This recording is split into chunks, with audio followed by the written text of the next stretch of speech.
सभी साथियों को जय भीम। साथियों, वैसे तो राजनीति में कहा जाता है कि कोई किसी का स्थायी दोस्त नहीं होता है, स्थायी दुश्मन नहीं होता है। जो आज दोस्त है वह कल दुश्मन बन सकता है, और जो कल तक कई वर्षों से राजनीति में दुश्मन रहा है वह आने वाले समय में कभी भी दोस्त बन सकता है। लेकिन कुछ विचारधाराएं ऐसी होती हैं जिनके समर्थक बहुत ही अपनी विचारधारा के प्रति कट्टर होते हैं, और जब उनका नेता विपरीत विचारधारा वाले के साथ कोई समझौता करता है या उसको साथ देने की घोषणा करता है तो उसके कट्टर समर्थकों में, विचारधारा के कट्टर समर्थकों में खलबली मच जाती है और विरोध करना शुरू कर देते हैं। ऐसा ही हुआ 29 अक्टूबर के दिन, जब बसपा सुप्रीमो बहन मायावती ने एक प्रेस कॉन्फ्रेंस करके ये घोषणा की कि आने वाले एमएलसी के चुनाव में वो समाजवादी पार्टी के प्रत्याशी को हराने के लिए भाजपा को समर्थन देंगी।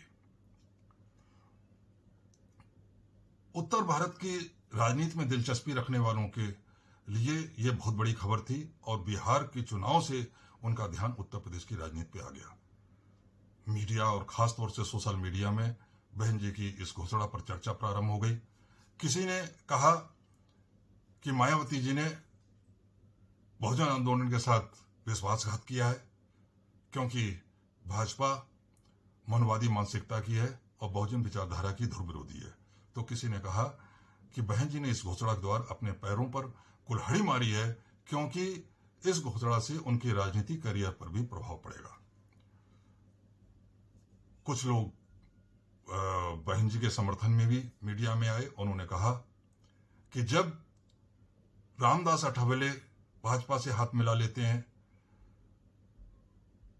या रामविलास पासवान जो जिनकी अब मृत्यु हो चुकी है वो उनसे हाथ मिलाते हैं, उनका बेटा चिराग पासवान आज भी मोदी को अपना मसीहा मानता है, अपने को उनका हनुमान बोलता है, तब आप लोग कोई ऐसा प्रश्न क्यों नहीं उठाते हैं? बहन जी अगर भाजपा से हाथ मिलाती हैं या उनका समर्थन करती हैं तो लोगों के पेट में क्यों दर्द होता है? उसमें फिर अम्बेडकरवाद की बात कहाँ से आ जाती है? तो साथियों, यहाँ पर मेरा ये कहना है कि जहां तक राम विलास पासवान या उनके बेटे का सवाल है, या रामदास अठावले का सवाल है, या ये किसी तरीके चाहे नीतीश हो या और कोई भी नेता हो जो बहुजन जातियों में पैदा हुए हैं, ये लोगों का जब सवाल आता है, ये लोग भाजपा से हाथ मिलाते हैं तो लोगों को, उनके समर्थकों में इसलिए कोई दर्द नहीं होता है या इतना विरोध नहीं होता है क्योंकि वो विचारधारा से निकले हुए नेता नहीं है, बहुजन विचारधारा से निकले हुए नेता नहीं है। वो सामान्य पार्टी है। उनके समर्थक भी उनके अपने समर्थक होते हैं। रामविलास पासवान की पार्टी में जो समर्थक है वो रामविलास पासवान के समर्थक हैं, किसी विचारधारा के समर्थक नहीं है। रामदास अठावले की पार्टी में जो समर्थक हैं वो रामदास अठावले के समर्थक हैं। वो बाबा साहब अम्बेडकर के समर्थक एक तरीके से उनको कहा जाए कि वो नहीं है। तो लेकिन जो बहुजन समाज पार्टी है वो सामान्य राजनीतिक पार्टी नहीं है, वो बहुजन आंदोलन से निकली हुई पार्टी है। वो मानवर काशीराम जी के आंदोलन से निकली हुई पार्टी है। और बहन मायावती उस बहुजन आंदोलन की उपज है, इसलिए उनसे ये उम्मीद हमेशा रखी जाती है, चाहे लोग उनसे कितना भी असहमत हो उनकी किसी कार्य की वजह से, लेकिन उनसे हमेशा ये उम्मीद रखते हैं कि वो जो है कोई ऐसा कदम नहीं उठाएंगी जिससे कि बहुजन आंदोलन को ठेस पहुंचे या कोई थोड़ा सा भी उसमें कमजोरी आए। बाबा साहब अम्बेडकर ने जो आंदोलन छेड़ा था वो बड़ व्यवस्था के विरोध में छेड़ा था, और उन्हें मालूम था कि इस आंदोलन को आगे तक तभी बढ़ा पाएंगे कि जब इस देश का अनुसूचित जाति, आदिवासी वर्ग और मुस्लिम अल्पसंख्यक वर्ग, ये लोग तीनों वर्ग एक साथ आ जाएंगे, और पिछड़ा वर्ग साथ आ जाएगा, मतलब ये चारों लोग जो साथ साथ आ जाएंगे। लेकिन बाबा साहब अम्बेडकर अनुसूचित जाति, अनुसूचित जनजाति और पिछड़े वर्ग और मुस्लिम में कोई रणनीतिक एकता देने के लिए, कोई ऐसी एकता देने के लिए कोई रणनीति तैयार करने में सफल नहीं हो पाए अपने जीवन में। उनके अधूरे कार्य को मानवर काशीराम ने पूरा किया। उन्होंने बाबा साहब अम्बेडकर के आंदोलन को एक रणनीतिक आंदोलन बनाया, और इस पूरे समाज को 85% कहा और बहुजन शब्द के के तहत उनको एकत्रित करने का, इकट्ठा करने का प्रयास किया। उन्होंने कहा इस देश का जो SC ST OBC और अल्पसंख्यक समाज है वो इस देश का बहुजन है, इसलिए इसको एक साथ आ जाना चाहिए। और वैसे भी ये जो हिस्सा है, चाहे अनुसूचित जाति हो, चाहे आदिवासी समाज हो, चाहे पिछड़ा वर्ग हो, चाहे मुस्लिम समाज हो, मुस्लिम समाज में तो वैसे भी 80% इसी समाज से धर्म प्रवृत्ति किया हुआ हिस्सा है। तो ये सारे समाजों की समस्याएं एक हैं, उनकी समस्याओं का कारण एक है, इसलिए उसका निदान भी एक ही हो सकता है। इसलिए इन सबको एक साथ आ जाना चाहिए और काशीराम जी ने इसी फार्मूले पर इन सबको एक साथ लाने का प्रयास किया बहुजन समता के तहत। तो इसलिए मायावती जी ने भी उनके आंदोलन को आगे बढ़ाया। मुझे ध्यान है कि जब वो पहली बार भाजपा के सहयोग से मुख्यमंत्री बनी थी तब भी उन्होंने अपनी नीतियों के साथ कोई समझौता नहीं किया था। और पेरियार के मेले पर के मुद्दे पर, क्योंकि पेरियार का मेला लग रहा था, उसमें उत्तर प्रदेश सरकार पूरा सहयोग कर रही थी, समर्थन कर रही थी, और जब भाजपा ने पेरियार के मेले का विरोध किया तो बहन जी ने अपनी सरकार की कुर्बानी दे दी, लेकिन पेरियार के मेले के मुद्दे पर भाजपा के सामने झुकी नहीं। यही उन बाद में जब दूसरी सरकार बनी 90 के दौर में ही, जिसमें कि 6 महीने मायावती जी को मुख्यमंत्री बनना था, 6 महीने कल्याण सिंह को मुख्यमंत्री बनना था, और पहला टर्म जो है मायावती जी को मिला था। और मायावती जी ने अपनी नीतियों के साथ उस समय भी कोई समझौता नहीं किया, जबकि उस समय भी सरकार भाजपा के सहयोग से चल रही थी। लेकिन जैसे ही कल्याण सिंह का टर्म आया और कल्याण सिंह ने अपना RSS का एजेंडा लागू करने का प्रयास किया, बहन जी ने उस सरकार से समर्थन वापस ले लिया और वो अलग हो गई। लेकिन बाद में उनमें धीमे धीमे परिवर्तन आया, और खासतौर पर जब से सतीश मिश्रा उनके साथी बने, वो बहुजन से सर्वजन की ओर चली गई और उनकी नीतियों में बहुत बड़ा परिवर्तन आया। लेकिन आज भी बहुजन समाज में एक बहुत बड़ा हिस्सा है जो कि अभी भी तमाम बहन जी की तमाम नीतियों से असहमत होते हुए, उनके कार्यों से असहमत होते हुए, फिर भी वो उम्मीद लगाए हुए बैठा है कि शायद बहन जी फिर से जो है 90 के दौर की मायावती बन जाएं, जब उन्होंने अपने एजेंडा को पूरा करने के लिए भाजपा से मिली हुई सरकार को कुर्बान कर दिया। लेकिन और इसीलिए जब उन्होंने घोषणा करी सपा को हराने के लिए, भाजपा को समर्थन देने के लिए, तो उस पर लोगों ने प्रश्न उठाने शुरू कर दिए, लोगों ने आरोप लगाना शुरू कर दिया कि बहन जी ने ये बहुत गलत कदम उठाया है, इससे बहुजन आंदोलन बुरी तरह से बर्बाद हो जाएगा। साथियों, असल में दरअसल ये पूरा मामला हमें समझना बहुत जरूरी है। ये सारा मामला उत्तर प्रदेश में चल रहे राज्यसभा की 10 सीटों के चुनाव से संबंधित है। एक सीट जीतने के लिए 36 मतों की आवश्यकता होती है, और भाजपा के पास अपने 8 उम्मीदवारों को जिताने के बाद 24 मत अतिरिक्त बाकी थे अपने सहयोगियों के मतों को मिलाकर। सपा के पास एक उम्मीदवार को जिताने के बाद 12 मत अतिरिक्त बाकी थे। बसपा के पास इतने मत नहीं थे कि कोई किसी को जिता पाती। उनके पास 18 मत थे, जिसमें से एक MLA उनका जेल में है और 2 पहले से बागी हो चुके, तो इसलिए टोटल उनके पास सिर्फ 15 मत थे। तो अगर देखा जाए तो इसमें भाजपा ही ऐसी स्थिति में थी कि उसे सिर्फ 12 वोट खरीदने थे, उनके पास 24 मत थे। लेकिन भाजपा ने अपना कोई भी उम्मीदवार 10वीं सीट के लिए नहीं खड़ा किया और बसपा ने अपना उम्मीदवार खड़ा कर दिया। और जैसा कि आरोप है कि उन्हें भाजपा से इस उम्मीदवार को जिताने के लिए पूरे सहयोग का वादा कर दिया गया था, और पूरी तरह आशान्वित थी कि अगर चुनाव होता है तो उनका उम्मीदवार जीत जाएगा।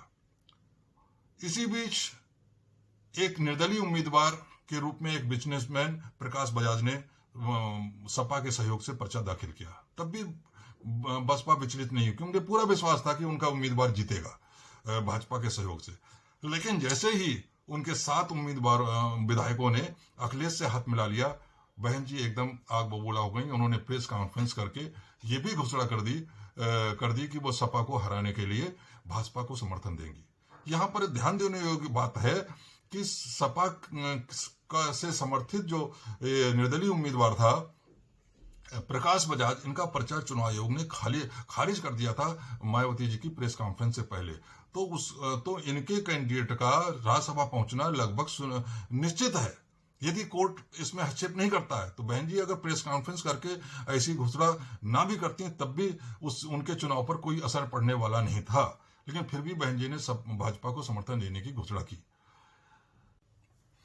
वैसे कल मायावती जी ने पुनः ये बयान जारी किया है कि वह खासतौर से मुस्लिम समाज को ये संदेश देते हुए उन्होंने ये बयान जारी किया है कि वह कभी भी भाजपा के साथ मिलकर चुनाव नहीं लड़ेंगी।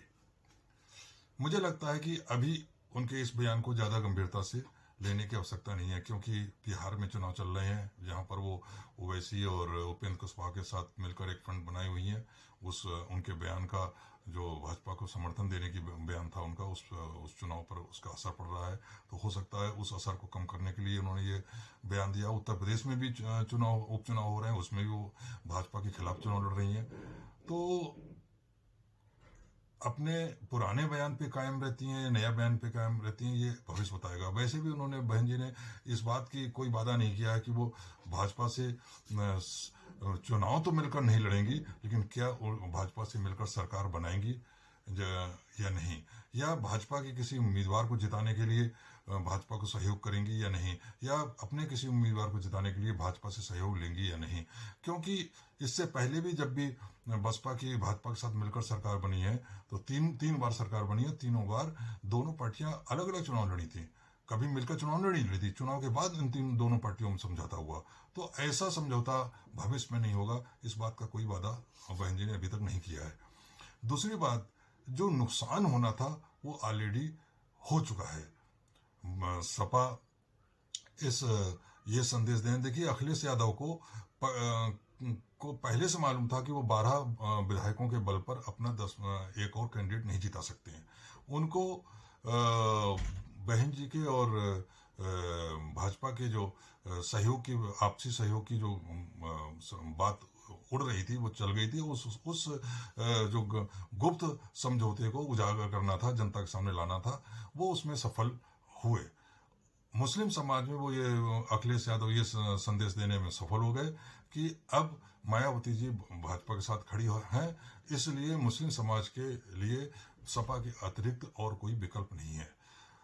जहां तक बसपा का सवाल है, तो एक सांसद भले ही वो राज्यसभा में अपना पहुंचा लें, लेकिन उससे उनका कोई बहुत बड़ा लाभ नहीं है। या फिर अगर वो रामविलास पासवान के मृत्यु से जो पैदा हुई जो एक क्या कहते हैं रिक्ति है एनडीए में, उसको पूरा करने के लिए वो एनडीए में शामिल हो जाती हैं, तब तो उनको कोई व्यक्तिगत लाभ हो सकता है, लेकिन वैसे उनको कोई लाभ होने वाला नहीं है। क्योंकि जो आगामी उत्तर प्रदेश का चुनाव होगा, मैं नहीं समझता कि उसमें जो योगी की सरकार, योगी की पार्टी, जो भाजपा भारतीय जनता पार्टी है, वो इतने बड़े बहुमत से है कि वह उसमें बसपा के साथ कोई भी समझौता करेगी। और सबसे बड़ा जो नुकसान बसपा का वो हुआ है, वो बहुजन आंदोलन को हुआ है।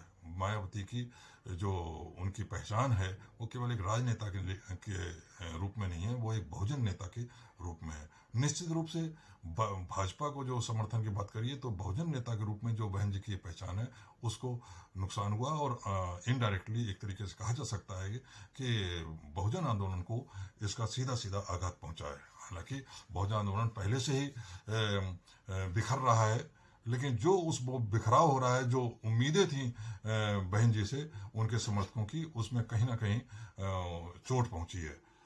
लेकिन मुझे लगता है कि सारे खेल में सबसे बड़ा लाभ भारतीय जनता पार्टी को है। आप सोचिए कि 12 सीट एक के पास अतिरिक्त, सपा के पास अतिरिक्त 12 मत थे और भाजपा के पास 15 थे।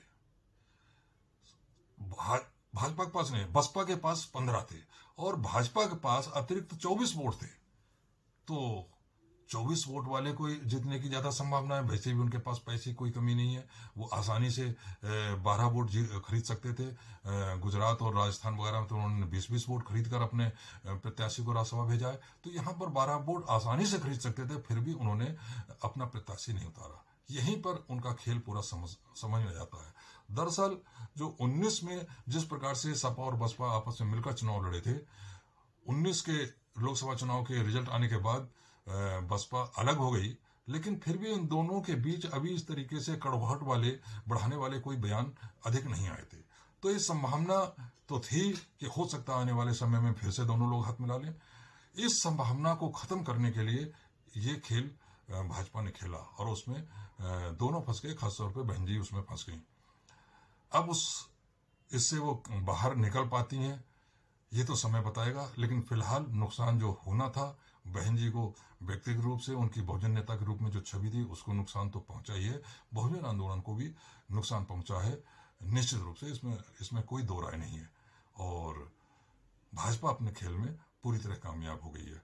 मैं यहाँ पर एक अटल बिहारी वाजपेयी का एक कथन याद दिलाना चाहूँगा। जब उन्होंने बसपा की सरकार भाजपा के सहयोग से बनवाई थी, तो उस समय एक कार्यक्रम में उनसे ये पूछा गया था कि भाजपा और बसपा ध्रुव विरोधी पार्टियां हैं, एक उत्तरी ध्रुव है, दूसरी दक्षिणी ध्रुव है, फिर आपने विपरीत विचारधारा वाली पार्टी को समर्थन क्यों दिया, उनकी सरकार क्यों बनवाई? तो अटल बिहारी वाजपेयी ने ये कहा था कि कभी कभी बड़े कांटे को निकालने के लिए छोटे कांटों का प्रयोग करना पड़ता है। निश्चित रूप से बड़ा कांटा बहुजन आंदोलन उनके लिए है और बहुजन आंदोलन को समाप्त करने के लिए ही भाजपा ने उस समय गेम खेला था और बहुजन आंदोलन को समाप्त करने के लिए ही भाजपा ने इस समय पूरा खेल खेला है। इसमें वो पूरी तरीके से सफल हुई है। अब उनको किस प्रकार से रोकना है इस बात को हमें समझना होगा और निश्चित रूप से इसमें कोई दो राय नहीं है कि बहुजन आंदोलन इस समय अपने अंधकार में समय से गुजर रहा है। उसको कैसे संभालना है, किस प्रकार से आगे ले जाना है, ये हम सबको मिलकर सोचना होगा।